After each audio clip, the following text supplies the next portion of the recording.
There's a library downstairs. No, we didn't come downstairs to see.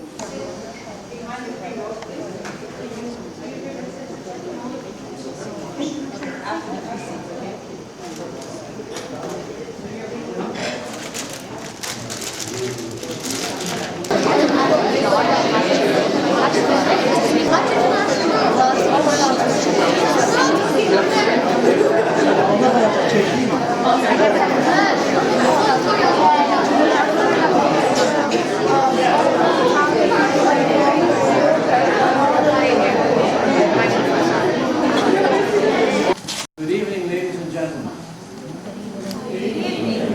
While I'm looking around, I can see so many great faces who are joining us tonight and who are participating this evening to create a great community of Davenport.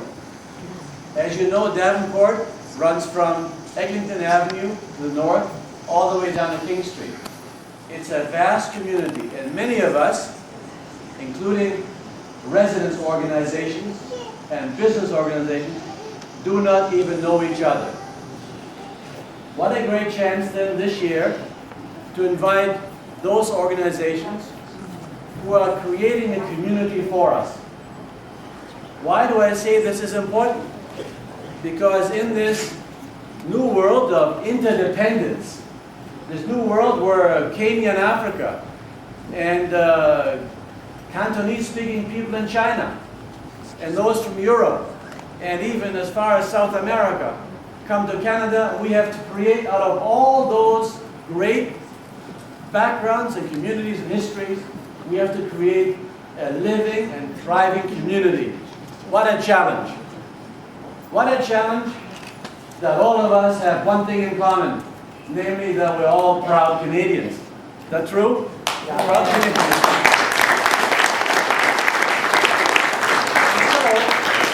So we're going to actually start this evening by introducing to the rest of the community, especially the kids who are here, who are representing their respective schools. And we will introduce those organizations who are creating a community in their respective area and neighborhood, to you, the schools, and to each other.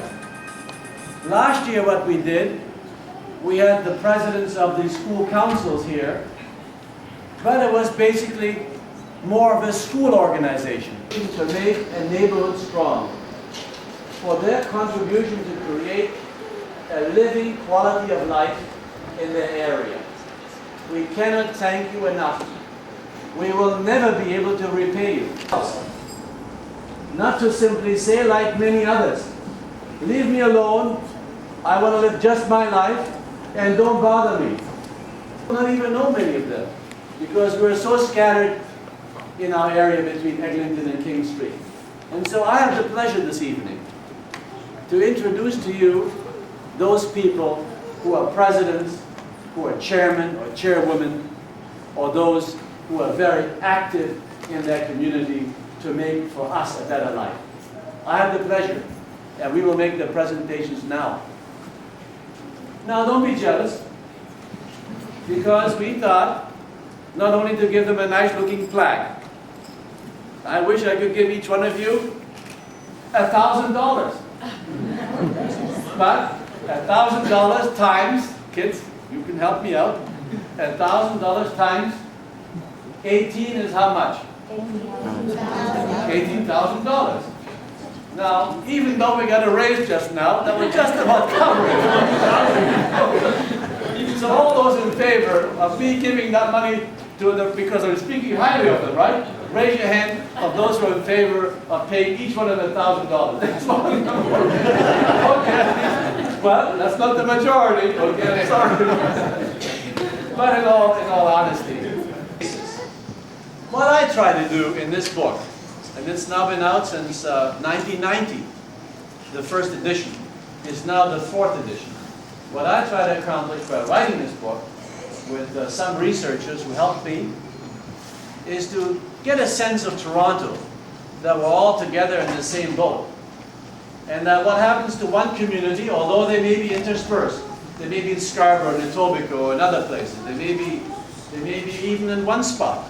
For instance, we know that in our own community there's so many who are living in Little Italy, Little Portugal, or some of the Koreans on Bloor Street, and some of the blacks close to Eglinton Avenue. And so there's many interspersed communities that are living together, but on the whole, we're living all over Davenport, all over Toronto. And to create some sense that we're together in this, I wrote this book to show each other, to introduce to each other different communities. And so this is so very important, because we don't know who our neighbors are sometimes. Of course, we know when they speak the same language of the old country, we might meet them. But otherwise, it's almost like a divide. That, well, we leave them alone and they leave us alone, and yet we're all proud Canadians.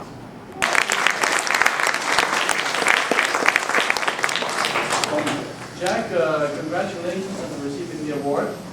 And this is in recognition of your contribution, but also in appreciation of your outstanding service to your neighborhood by developing a strong, positive community spirit and promoting a clean, safe, and healthy environment. Congratulations, Jack Fowler.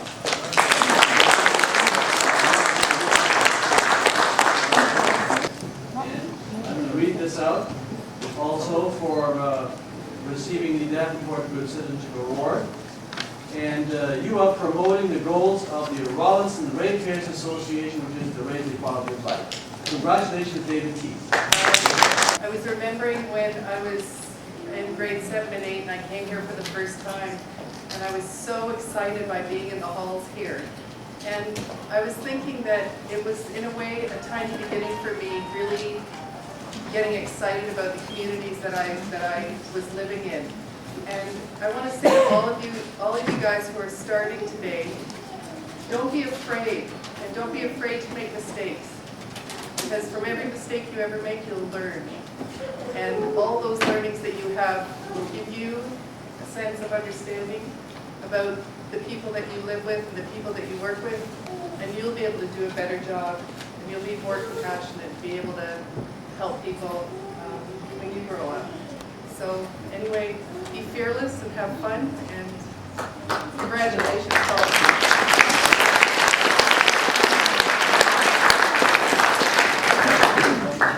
And these students, a boy and a girl, were chosen by their school because they are the best. The plaque that they're receiving today is very clear. It says in the plaque, this one is even closed.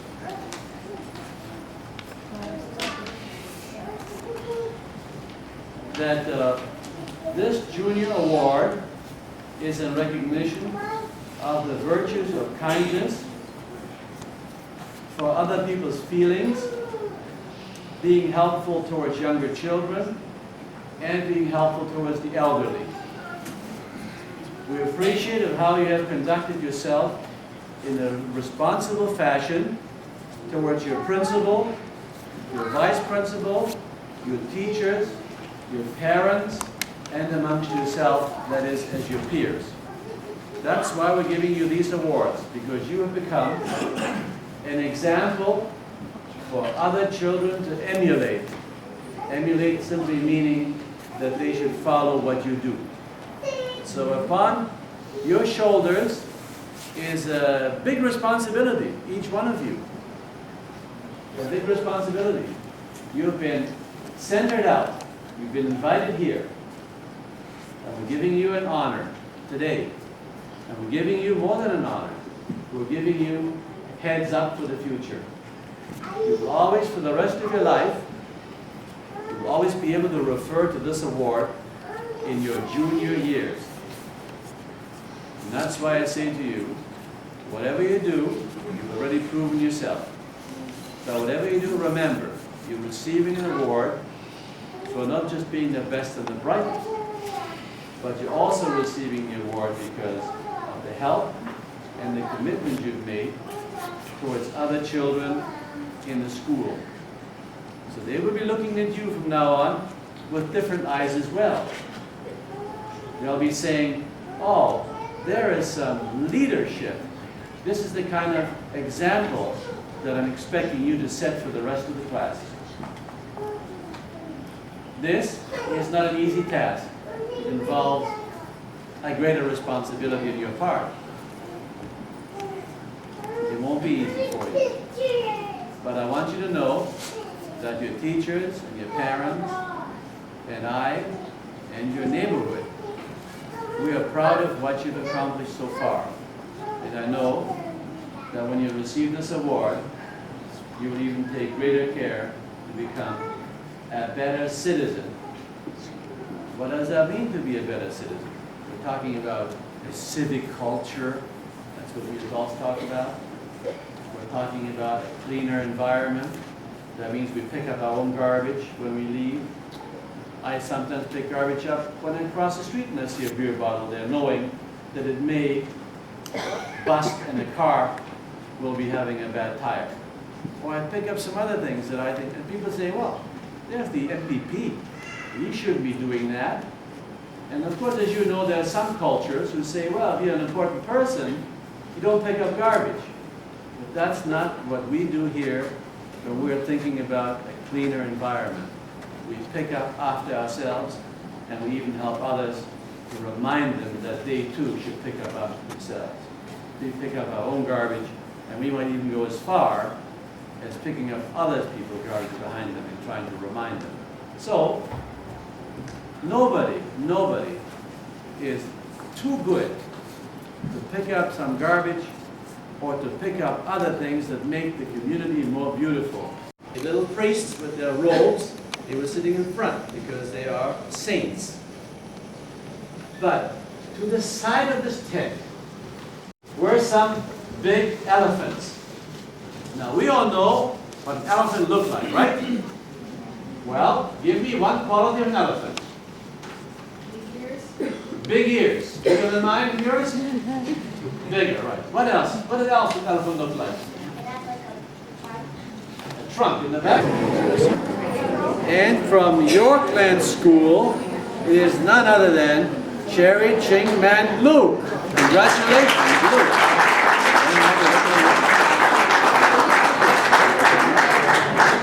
What is your name? My name is Sherry Luck. So why are you here today? I'm here to receive the Good Citizen Award for doing a lot of volunteer work and just helping the community. So what kind of volunteer work you have been doing? I've been volunteering in church and schoolwork. Okay. So do you really enjoy that? Yeah, it's a lot of fun helping little kids. Yeah. So do you expect you get this award or it's just come as a surprise? It was kind of a surprise, but I'm happy. I'd like to thank my parents for supporting me through all these activities that I joined. I'm looking forward to a better year of more Next recipient is from North Toronto Christian School, Andre Yu Hey Luke. Congratulations, Andre.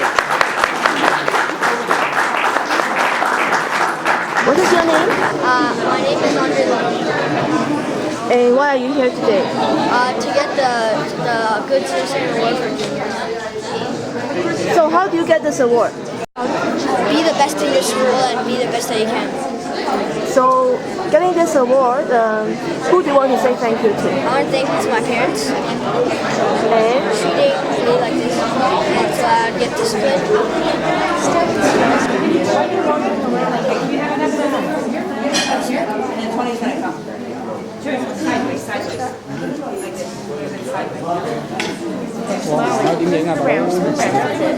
Yeah, sideways is better.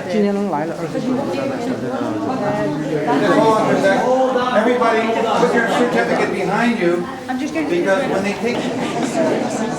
Yes. So we will, hello, we'll take the first picture now, and then we will, the ethnic media one. One more.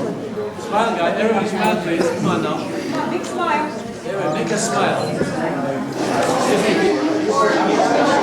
Go on.